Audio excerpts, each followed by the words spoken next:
Humans tend to interpret any new evidence we get in light of our existing beliefs and ideas, and we call that the confirmation bias. And the confirmation bias is great because it makes us feel validated, but we get to ignore that messy bit about, having to be correct. Hey, this is Raya, and we deal with confirmation bias in just about everything we do, from politics to medicine to Pokemon. I know Gardevoir looks like she sucks, but she is going to beat your Charmander deck every time, Aaron. One tool we can use to avoid the confirmation bias is called falsifiability. And this is a concept that was developed by Karl Popper in the 20th century as a way to help distinguish between good science and bad science. If you're trying to prove something is true, you'd think the best way to go about it would be to look for examples where the thing that you're saying is true. And the more examples that you have, the more support it would give you that you're right. But the principle of falsifiability actually says the opposite. The best way to have confidence that something is right is by trying to prove something wrong. Suppose we want to posit the proposition every animal has a brain. Seems reasonable, so we go out, we look for confirmation. We find a cat, it's got a brain, it's an animal. We find a lizard, it's got a brain, it's an animal. We find a bird, it's got a brain, it's an animal. But it turns out there are animals that don't have brains. Jellyfish, starfish, lots of others. And did you know leeches actually have 32 brains? Let's take a quick dive into logic for a minute. Imagine that we have the proposition P entails Q. Now, entails just means impossible to be otherwise. There may be assumptions inherent in those propositions, so what we mean by impossible is always going to be within the framework of those assumptions. So imagine we've got the proposition, my car belongs in my garage. So in this case, an object with the property P, in this case, the property of being my car, also has the property Q, in this case the property of belonging in my garage.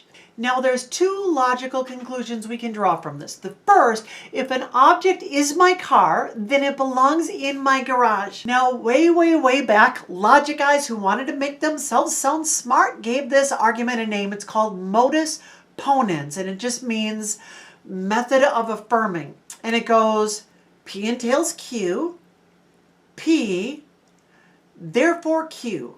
And the second conclusion would be, if it doesn't belong in my garage, then it's not my car. This one is called modus tollens, which just means method of denying. P entails Q, not Q, therefore not P. There are also two common logical fallacies that would not follow from the proposition.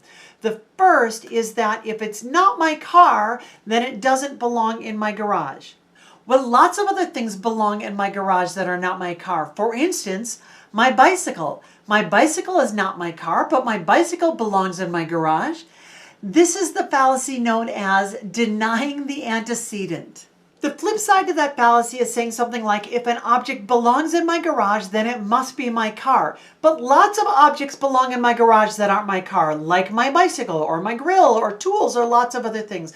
This is known as the fallacy of affirming the consequent. You could do this with all sorts of things. All fruit is food, but not all food is fruit.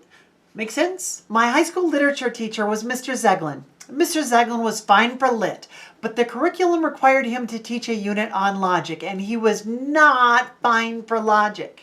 Now, the textbook gave a variety of examples that generally confirm common sense. So, for instance, like, all fruit is food, the object is fruit, therefore it must be food. That example would be valid. Or an example like, all fruit is food, this object is food, therefore it's fruit. That one would not be valid. Pretty straightforward. But then the curriculum threw in a curveball. It gave an example where the conclusion was true, but not logically valid. And it said, all mammals are animals, a whale is an animal, therefore a whale is a mammal. And I marked that one as false, because the logic was false. And I got in a big argument with Mr. Zeglin about this. He tried to tell me that, yes, whales are mammals, even though some people think they're fish. And I said, no, that's not what I'm saying. I get that they're mammals. I'm not disputing that, but the logic doesn't follow. But at that time, I didn't have the language as a high school student to properly refute him. I could have said, yes, it's a true statement, but the conclusion does not follow logically from the premises. I could have said, you're committing the logical fallacy of affirming the consequent. Or I could have just changed the terms. I could have swapped gecko in place of whale, or I could have swapped reptile in place of mammal. As it is, he marked me wrong, and I still remember the injustice. Karl Popper contended that science should formulate hypotheses that make predictions like P entails Q, and then spend our energy in experiments looking for examples where P does not entail Q. For instance, misinformation that eating garlic may protect you from getting the coronavirus.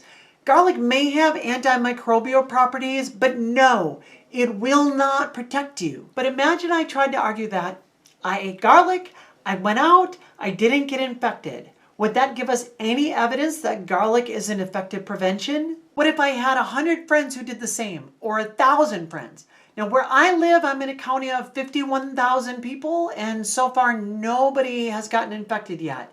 So hypothetically, it would not be that hard to get a group of people to confirm exactly what I said.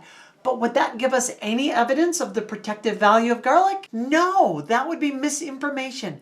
But I guarantee if we were to go out and look at a list of all of the people that have gotten infected, at least one of them has had garlic. Now, that could be my own confirmation bias coming out, but I'm pretty sure that the people at the CDC have looked into this, especially given the fact that it's all over the internet. If that were to work, we'd be using it. Medicine is not an exact science, but we're learning all the time. Why, just 50 years ago, we would have thought your daughter's illness was brought on by demonic possession or witchcraft. We don't spend our time looking for more and more examples where we have P and then we have Q. But nowadays, we know that Isabel is suffering from an imbalance of bodily humors, perhaps caused by a toad or a small dwarf living in her stomach. We spend our time looking for examples where we have P, but we do not have Q. Like Tim Minchin says, do you know what they call alternative medicine that's been proved to work? Medicine. Lots of times when you're talking to somebody about their belief, if you ask them, what could ever prove you wrong? What prediction could your belief make that could be tested and either shown to be true or not true? What would that not true example look like? They'll say something like, nothing. My conviction is solid. But the principle of falsifiability shows us that for a belief to be justified, we have to be able to say what would disprove it. You know what? If such and such an event were to happen, then my belief would be wrong. To me, one of the most liberating aspects of falsifiability is the way that it applies to our lives. What would you rather be, right or wrong? See, the principle of falsifiability frees us from the need to be right all the time. I want to be shown times when I'm wrong. I used to have a housemate that you could never tell him that he was wrong. He always had to be right about everything. And you would show him a counterexample and he would tell you why your counterexample was wrong, or why the definition of the word didn't really match, or why that's not really what he meant, or anything else, but he would never admit that he was wrong. I was... Having to be right all the time is not a virtue. Now, I first learned about falsifiability in this book called How to Think Straight About Psychology by Keith Stanovich. It's in chapter 2. He's applying this idea of falsifiability to psychology, but it really applies to anything related to science at all. I'll have an affiliate link in the doobly-doo if you do want to pick this book up. I'll also put a link in the doobly-doo to a free version of the ebook of Karl Popper's book. Now, I have not read it. It's way over my head, but maybe you want to read it and explain it to me. Maybe I got some things wrong. Happy to admit that. That's all I have for today. Make sure to hit that subscribe button, and we'll see you guys next time. Bye!